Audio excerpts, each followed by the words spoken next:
신약 118면 정도에 있습니다. 누가복음 13장 18절로 21절까지의 말씀입니다.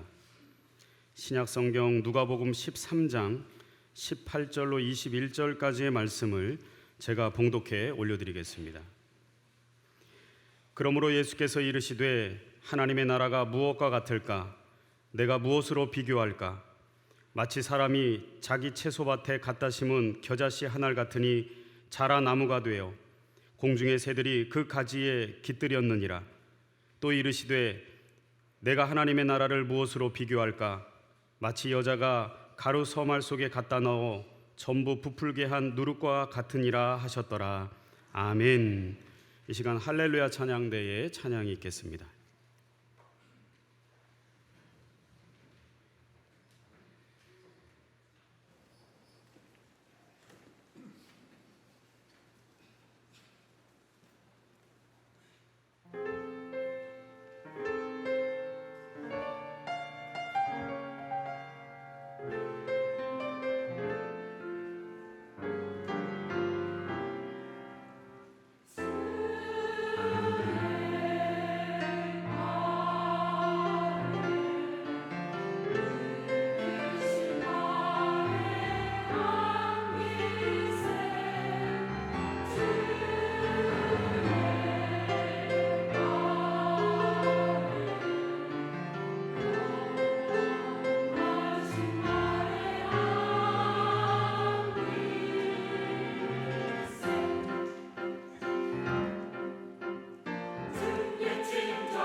옆에 계신 분들하고 서로 축복의 인사를 나누시겠습니다. 주의 이름으로 사랑합니다. 주님의 이름으로 축복합니다. 요즘 매일 여러분들 이 메르스 바이러스에 관련된 뉴스를 보고 계십니다. 보지 않고 싶어도 볼 수밖에 없이 매일처럼 우리 눈과 귀를 바이러스에 관한 뉴스로 채워가게 합니다. 그 뉴스를 보면서 참 많은 것 생각합니다. 그 중에서도 한 가지, 사람이 사람에게 끼치는 영향력에 관한 생각을 하지 않을 수가 없습니다. 지금은 거의 전국에 수천 명의 감염된 사람 혹은 격리된 사람들이 생겼지만 그 시작은 단 한 사람이었습니다.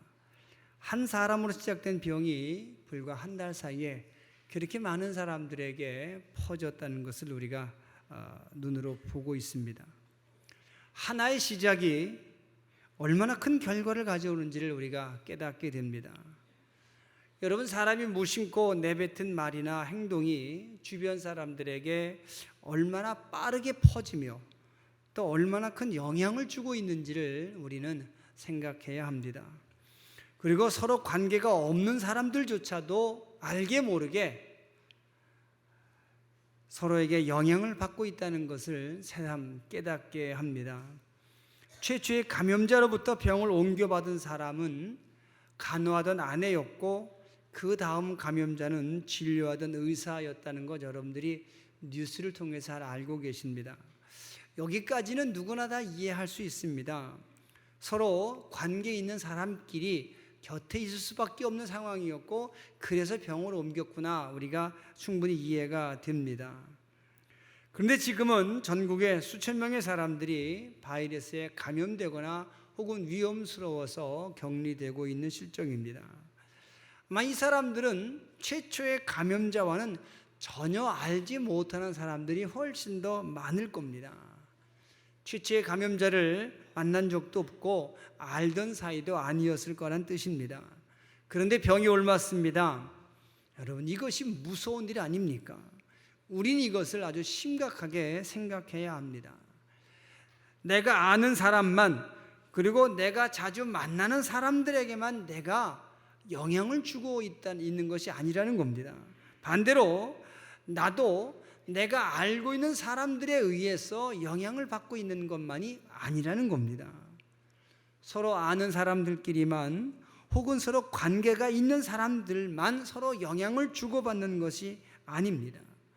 지금 메르스 바이러스에 감염된 사람 중에는 서로가 서로를 모르는 사람이 훨씬 더 많다는 사실을 우리는 꼭 알아야 합니다.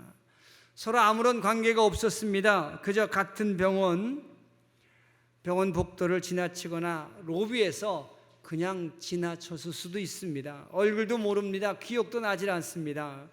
아주 우연히 그 사람이 들어갔던 병실을 뒤따라 들어갔다가 옮긴 사람도 있었습니다. 서로 이름도 얼굴도 모르는 사람끼리 병을 주고받아서 지금은 아주 많은 사람들이 그 병 때문에 고민하고 또 어려움을 당하고 있는 실정입니다. 그런데 여러분, 질병뿐이겠습니까? 지금 우리는 아주 많은 부분에서 서로 모르는 사람끼리 심각한 영향을 주고받고 있다는 사실을 알아야 합니다. 내가 한 번도 만난 적이 없는 사람들 때문에 내 인생의 목표가 정해지기도 하고 내 인생의 방향이 달라졌을지도 모릅니다. 나도 모르는 사이에 내 삶의 모든 부분에서 나와 관계없는 사람들의 영향을 내가 받고 있다는 사실을 우리는 깨달아야 합니다. 이런 사실을 옛날에는 그저 막연하게 그럴 것이라고 생각만 했습니다. 한 시대에 살고 있는 사람끼리 그저 알게 모르게 영향을 주고받겠지라고 우리가 생각은 막연하게 했었습니다. 하지만 지금 우리는 매일 뉴스를 통해서 듣고 있고 정확한 숫자를 통해서 혹은 그림을 통해서 어떻게 모르는 사람끼리도 영향을 받고 있는지를 아주 잘 배우고 있다는 사실입니다. 그렇다면 여러분, 이런 사실을 염두에 두고 예수님께서 말씀하신 마가복음 9장 41절과 42절의 말씀을 다시 읽어야 합니다. 함께 이 말씀을 읽겠습니다.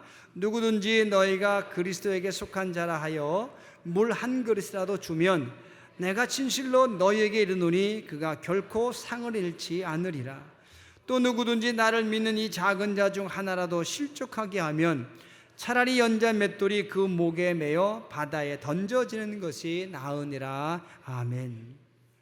예수님은 사람들이 서로에게 선한 영향력을 끼치면 상을 받게 되고 악한 영향력을 끼치면 벌 받게 될 거다라고 하신 말씀을 이렇게 하셨습니다.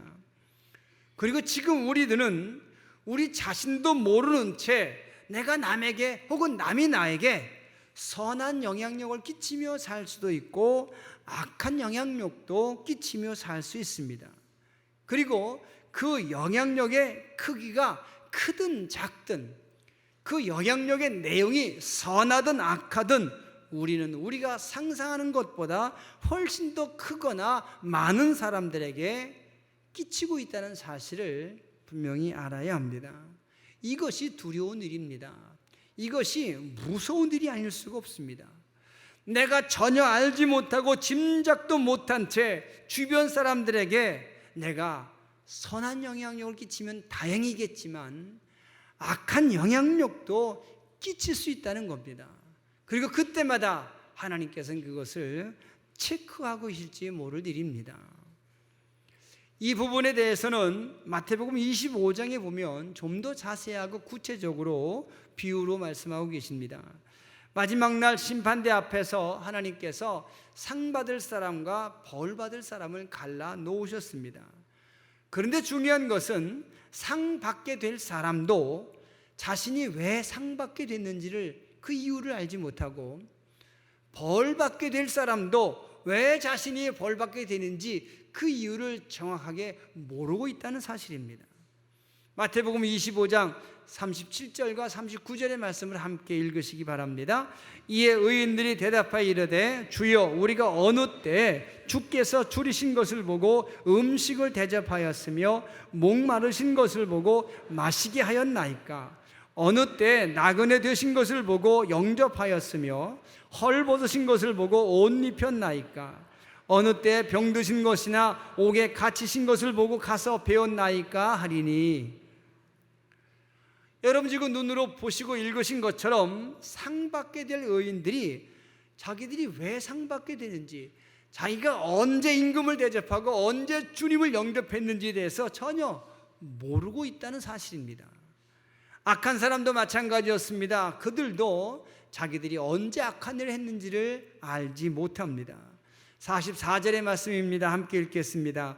그들도 대답하여 이르되 주여 우리가 어느 때 주께서 줄이신 것이나 목마르신 것이나 나그네 되신 것이나 헐벗으신 것이나 병드신 것이나 옥에 갇히신 것을 보고 공양하지 아니하더이까?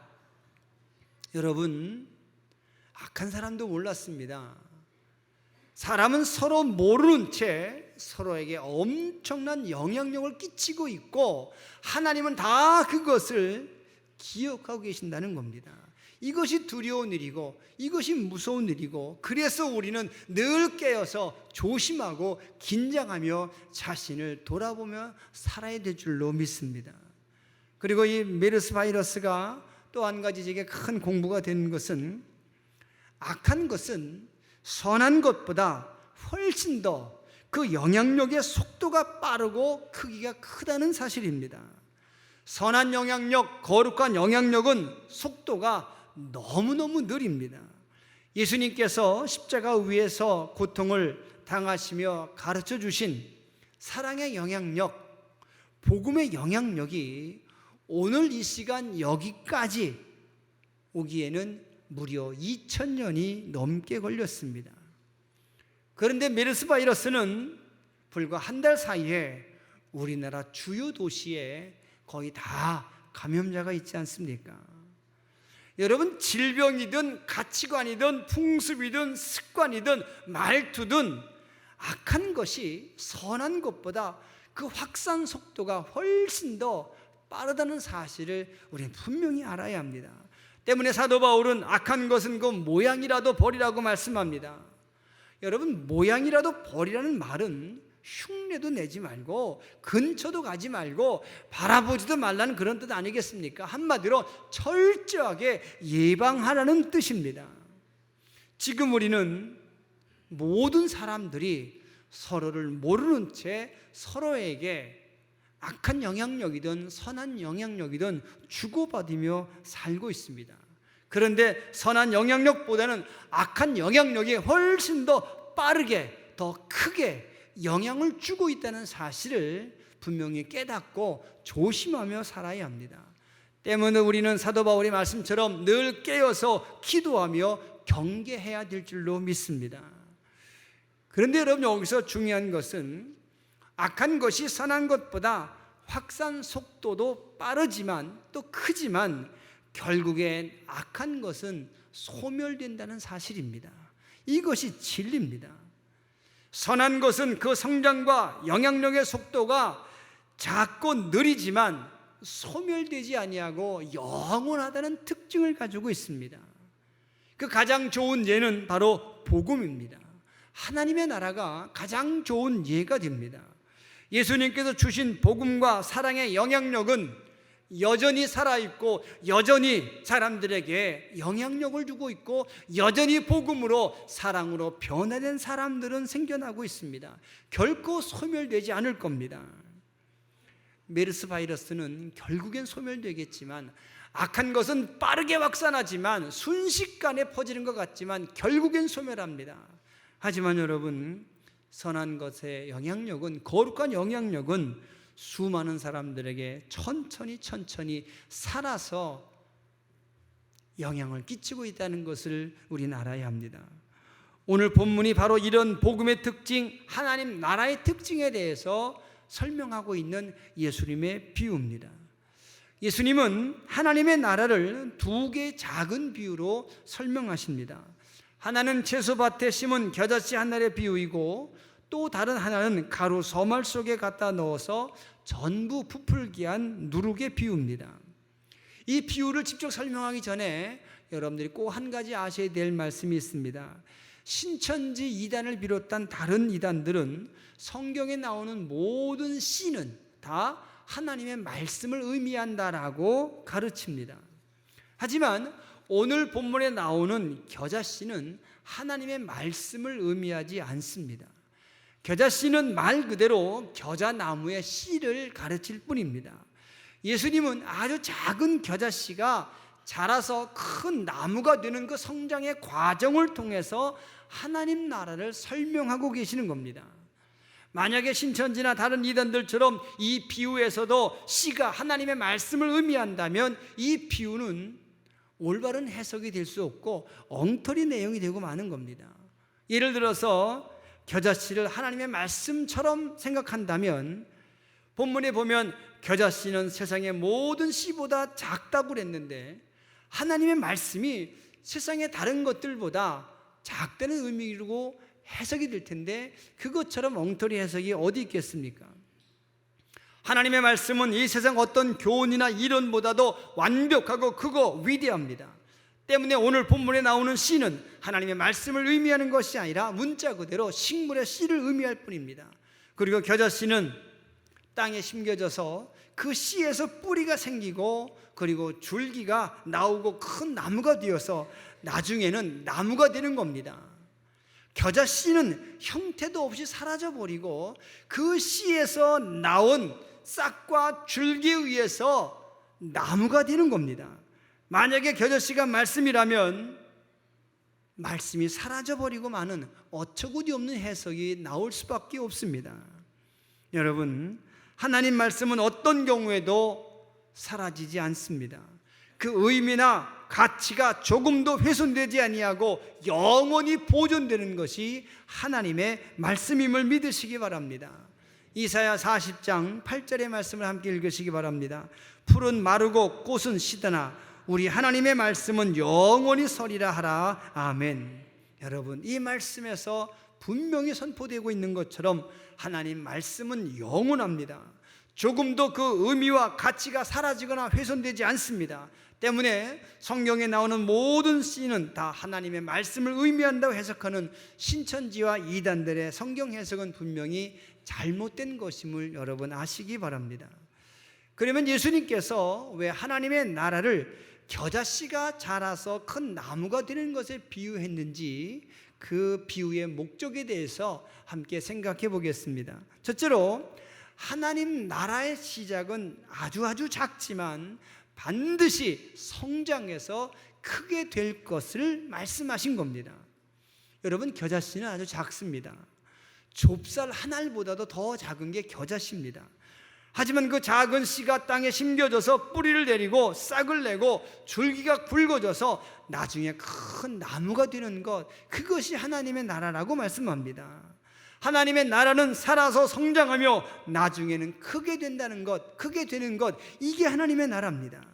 지금 우리가 하나님 나라를 위해 수고하는 수고는 아주 작아 보입니다. 하지만 여러분, 우리의 작은 수고에 하나님의 도우심과 하나님의 약속하심과 능력이 있기 때문에 그 열매는 우리가 상상할 수 없을 만큼 크고 놀라운 열매가 되고 나무가 된다는 사실을 믿고 확신하시기 바랍니다. 예수님이 하신 일을 생각해 보시기 바랍니다. 예수님께서 생전에 하신 일은 기껏 12명의 제자를 가르쳐서 세우시는 것이었습니다. 그것도 그 12 중에 한 사람은 배신하고 자살했기 때문에 예수님 생전에는 11명뿐이었습니다. 하지만 2000년이 지난 지금은 세계 60억 넘는 인구의 3분의 1인 22억의 사람들이 예수님을 그리스도로 고백하고 있습니다. 하나님의 아들이신 예수님께서 이 세상에 오셔서 하신 일은 그저 가난한 사람 몇 사람 만나시고 병든 사람 몇 사람 고쳐주시고 친구 없는 사람들 집에 가셔서 식사 몇 끼 하신 것, 그것이 전부라고 생각할 수 있습니다. 아주 작은 시작이라고도 볼 수 있습니다. 예수님께서 이 땅에 오셔서 새로운 제도를 만들고 거대한 제국을 세우시고 법을 만들어서 크게 시작하는 것이 아니었습니다. 사랑으로 몇 사람 감동시키셨을 뿐입니다. 몇 사람의 마음속에 하나님의 사랑을 깨닫게 하셨을 뿐입니다. 하지만 여러분, 그 작은 시작이 오늘날의 교회를 만들었다는 사실을 기억하셔야 합니다. 그 작은 시작은 2000년 동안 자라면서 수많은 열매를 맺었고, 그 열매는 지금까지 그 어떤 위대한 인물도 만들지 못했던 크기의 열매를 만들었고 또 앞으로 만들어 갈 겁니다. 여러분 아시는 것처럼 교회의 시작도 아주 작았습니다. 성령 받아서 변화된 사람들이 만든 교회, 시작한 교회, 그 첫 모습이 아주 작고 미약했다는 말씀입니다. 초대교회 지도자들이라고 우리가 부르고 있는데, 우리가 지도자들이라고 부르고 있기 때문에 그 지도자들이 위대한 사람들, 사회적으로 명망이 있는 사람들, 권력이 있고 재물이 있고 인기가 있는 사람이 생각하지만 결코 그렇지 못했다는 사실을 성경은 우리에게 말씀하고 있습니다. 가난한 사람들 뿐이었습니다. 무식하고 신분이 낮은 사람들 뿐이었습니다. 대부분이 노예들이었습니다.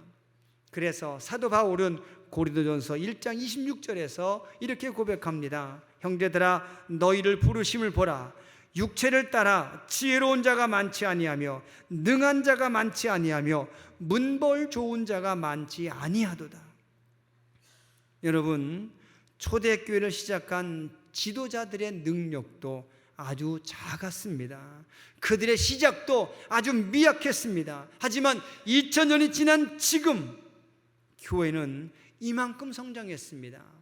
지금의 교회는 전 세계에 복음을 전하고 어려움을 당한 곳이라면 한 곳도 예외 없이 예수님의 이름으로 찾아가서 사랑을 전하는 힘을 가진 그런 교회로 성장했다는 사실을 기억하시기 바랍니다.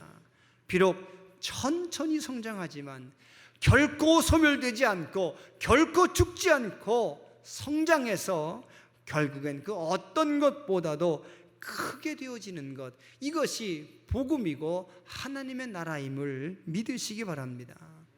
여러분, 지금 우리가 할 수 있는 일은 아주 작은 것처럼 보입니다. 내가 하나님께 드리는 충성의 크기나 순종의 크기도 아주 작은 것처럼 보일 수 있습니다. 하지만 여러분, 하나님을 믿는 믿음에서 나오는 충성과 순종의 작은 시작은 하나님께서 키우신다는 사실을 기억하시기 바랍니다. 그래서 하나님의 품 안에, 하나님의 약속 안에 심겨진 그 작은 씨는 자라서 큰 나무가 되고, 그 나무를 통해서 하나님의 위대하심과 하나님의 살아계심이 증명된다는 사실을 믿으시길 바랍니다. 두 번째, 겨자씨의 비유가 말씀하신 하나님 나라의 특징은, 하나님의 나라는 성장하는데 그 성장의 이유, 성장의 목적은 나에게 있는 것이 아니라 남에게 있는 것이다 라는 것을 예수님께서 이 비유로 설명하십니다.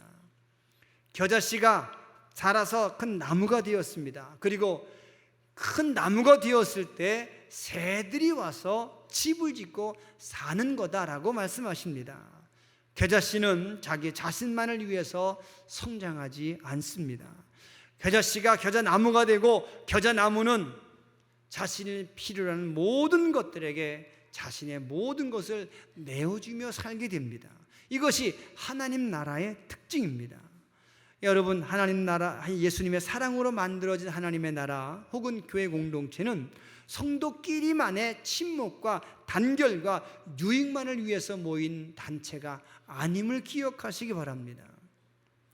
요즘 사회에서는 회원제로, 소수의 회원제로 운영하는 여러 종류의 모임들이 늘어나고 있다고 합니다. 쇼핑몰도 회원제로 운영하는 곳이 있어서 비싼 회원증을 사서 그 회원증을 가지고 들어가면 좋은 물건을 싸게 사는 그런 쇼핑몰들이 자꾸 늘어나고 있답니다. 또 아시는 것처럼 물 좋고 경치 좋은 곳에 골프장 만들고 리조트 만들어서 비싼 돈 주고 회원권을 사야만 이용할 수 있는 그런 곳도 생겨나고 있습니다. 그리고 그 회원권이 비싸면 비쌀수록 소수의 선택된 회원들만의 혜택이 더 많아진다고 말합니다. 이것이 세상적인 방법이고 세상적인 원리입니다. 하지만 하나님의 방법, 하나님의 원리는 결코 회원제가 아닙니다. 소수의 선택된 사람들에게만 혜택을 주는 그런 회원제가 아닙니다. 자기 자신만을 위한 성장은 하나님의 방법이 아니라는 겁니다. 소수의 사람들만을 위해서 많은 열매와 혜택을 쌓아놓고 너희들끼만 누려라, 이것이 하나님의 계획은 결코 아니었다는 겁니다. 하나님의 원리, 하나님의 방법은 다른 사람들을 위한 성장입니다. 그래서 예수님은 하늘로 올라가시기 전에 마지막으로 제자들에게 명령하실 때 이렇게 명령하십니다. 마태복음 28장 19절 20절의 말씀을 함께 읽으시겠습니다. 그러므로 너희는 가서 모든 민족을 제자로 삼아 아버지와 아들과 성령의 이름으로 세례를 베풀고 내가 너희에게 분부한 모든 것을 가르쳐 지키게 하라. 볼지어다 내가 세상 끝날까지 너희와 항상 함께 있으리라 하시니라. 아멘. 예수님께서 제자들에게 너희들끼리만 잘 지내라 이렇게 말씀하지 않으셨습니다. 소수의 정예 회원만 만들어서 유지해라 이렇게 말씀하신 적이 없습니다. 나가서 모든 민족으로 제자를 삼고 모든 사람을 찾아가서 세례를 베풀고 그들에게 복음을 전해서 하나님의 나라, 누구라도 들어와 함께 살 수 있는 하나님의 나라를 만들라고 명령하십니다. 여러분, 하나님의 나라는 나만을 위한 성장이 아니라 남을 위한 성장이 특징이고 목적임을 알아야 합니다. 요즘 한국의 대형 교회들이 사회로부터 비난을 받습니다. 어제 오늘 일만은 결코 아닙니다. 그리고 그 비난 중에 상당 부분은 오해에서 비롯된 부분도 있습니다. 하지만 여러분, 교회가 크기 때문에 비난받아야 될 이유는 없습니다.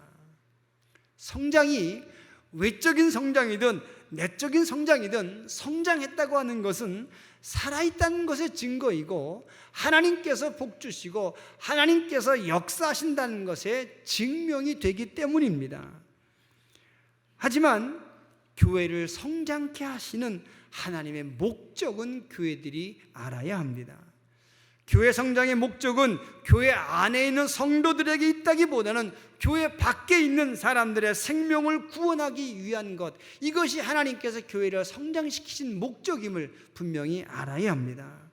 만약에 교회 성장의 목적이 남을 위한 것에 있다는 것을 알지 못하고 그저 자기 몸집만 키우는 교회는 비난을 피할 수가 없습니다. 하나님께도 비난을 받게 될 겁니다. 교회는 사람들의 숫자나 건물의 크기보다 세상 사람들을 위한 복음의 사역, 그들을 사랑으로 섬기기 위한 섬김의 사역이 더 커야 된다는 사실을 기억하시기 바랍니다. 성장의 목적이 세상 사람들에게 예수의 복음을 전하고 하나님의 사랑을 전하기 위함이라는 것을 분명히 알고 성장케 하신 하나님의 목적이 무엇인지를 분명히 알고 그 성장을 통해서 사람들에게 유익을 주는 그런 교회로 만들어 가야 될 줄로 믿습니다. 그런 교회 여러분들이 만들어 나가시기를 우리 주님의 이름으로 부탁을 드립니다. 마지막 세 번째로 하나님 나라의 특징은 예수님께서 말씀하신 누룩의 비유 속에 또 들어 있습니다. 예수님께서 말씀하시기를 하나님의 나라는 마치 여자가 가루 서말 속에 갖다 넣어서 전부 부풀게 한 누룩 같다라고 말씀합니다. 누룩이 가루 서말 속에 들어가서 전부 부풀게 했다. 그 가루를 담고 있는 그릇 차고 넘치도록 부풀게 했다는 겁니다. 여러분, 무슨 뜻이겠습니까? 결국엔 이 세상 모든 사람들이 하나님의 사람이 되고 하나님의 나라가 될 것이라는 말씀입니다. 비록 작게 시작한 하나님의 나라이지만 결국엔 하나님의 말씀이 온 나라와 민족, 세계 열방을 하나님의 나라로 만들게 될 것이라는 예수님의 말씀입니다. 하나님의 나라는 일부 사람들에게만, 혹은 일부 한 지역에게만, 혹은 어느 한 시대 사람들에게만 해당하는 나라가 아니라는 뜻입니다. 하나님의 나라는 모든 나라, 모든 백성, 전 세계 열방 모든 민족에 세워질 영원하고 유일한 하나님의 나라가 세워질 것임을 예수님께서 말씀하십니다. 이 말씀을 확신하고 기다리는 여러분들 되시길 바랍니다. 최근 통계를 보면 아직 전 세계 기독교 인구는 약 22억 명으로 전체 인구의 37%에 해당한다고 합니다. 우리나라 기독교 인구도 최근 통계로는 27%에 해당한다고 합니다. 비록 지금은 이 정도지만 결국엔 온 나라와 온 민족과 열방이 하나님을 찬양하는 나라가 될 것임을 예수님께서 말씀하십니다. 그리고 이 말씀은 예수님 한 분의 말씀이 아니라 이미 구약의 여러 곳에서 많은 예언자들을 통해서 예언된 말씀이기도 합니다. 그 중에 한 사람 선지자 이사야는 11장 9절에서 이렇게 예언합니다. 함께 읽겠습니다. 내 거룩한 산 모든 곳에서 해됨도 없고 상함도 없을 것이니 이는 물이 바다를 덮음같이 여호와를 아는 지식이 세상에 충만할 것임이니라. 아멘. 이 이사야 11장 1절 말씀부터 보시면 이제 장차 하나님의 영, 곧 지혜와 총명의 영이요 모략과 재능의 영이요 지식과 여호와를 경외하는 영이 강림하셔서 새로운 세상을 만드실 텐데, 그때가 되면 여호와를 아는 지식이 온 세상을 덮게 될 것이라고 말씀하고 있는 겁니다. 마치 물이 바다를 메운 것처럼, 가득한 것처럼 그렇게 하나님의 나라가 될 것이다 라고 말씀합니다. 여러분, 하나님의 나라는 결국엔 이루어질 것이라는 확신을 가지고 믿으시기 바랍니다. 오늘은 27%지만 결국엔 모두가 하나님을 섬기는 100%의 그 나라가 오게 될 것임을 확신하시고 그날을 위해서 기도하고 준비하고 기꺼이 일꾼 되는 여러분들 되시기를 바랍니다. 사랑하는 성도 여러분, 하나님의 나라는 지금도 진행 중입니다. 지금도 만들어지고 있고 세워지고 있습니다.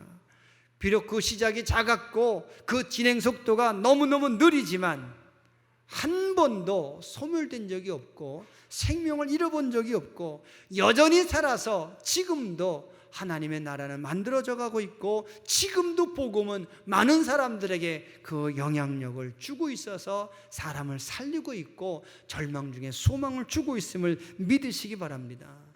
또한 하나님 나라의 성장은 그 목적이 나만을 위한 것, 교회 안에 있는 사람들만을 위한 것이 아니라 세상 모든 사람들을 위한 성장임을 우린 알아야 합니다. 기독교 신앙의 핵심은 개인의 종교적 수양에 있지 않습니다. 세상을 변화시켜서 함께 잘 살고 행복한 세상 만드는 데 기독교 신앙의 목적이 있음을 믿으시기 바랍니다. 하나님 나라는 소수의 선택된 사람들만의 것이 아닙니다. 예수님을 그리스도로 고백하는 세상의 모든 사람들을 위해서 만드신 그 나라, 바로 그것이 하나님의 나라입니다. 뿐만 아니라 하나님의 나라는 온 세상과 온 민족과 세계 열방에 퍼져서 결국엔 모든 사람들이 하나님을 아버지로 고백하는 그런 나라가 오게 된다는 사실을 확신하고 기다리는 여러분들 되시기를 바랍니다. 이제 합심해서 함께 기도하겠습니다. 하나님, 지금도 살아서 성장하고 있는 하나님 나라의 백성 되기를 원합니다. 나만을 위한 성장이 아니라 다른 사람을 위해 성장케 하시는 그 하나님의 목적하심을 깨달아서 나만을 위한 복음이 아니라 이웃을 위한 복음을 전하는 일꾼 되기를 원합니다. 우리 함께 합심해서 기도하겠습니다. 사랑이 많으신 아버지 하나님, 고맙습니다. 우리에게 하나님 나라를 허락하시고 그 나라 백성 되게 하심을 감사합니다. 결코 소멸되지 아니하고 사라지지 아니하고 성장하고 있는 그 하나님 나라의 일꾼 되게 하시고 그 나라의 주인 되어 살아갈 수 있도록 우리에게 지혜를 허락하여 주시옵기만을 빌고 원합니다. 비록 성장의 속도가 느리고 더디지만 결코 죽지 않고 살아 역사하시는 그 하나님 나라의 능력과 복음의 능력을 늘 경험하며 전하며 살아가는 하나님의 일꾼들 되게 하여 주시옵소서.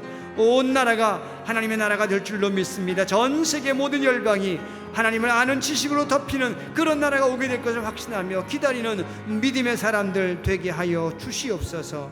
예수님 이름으로 기도합니다. 하나님, 우리 모두 하나님의 나라를 믿음으로 소망하며 살게 하여 주시옵소서.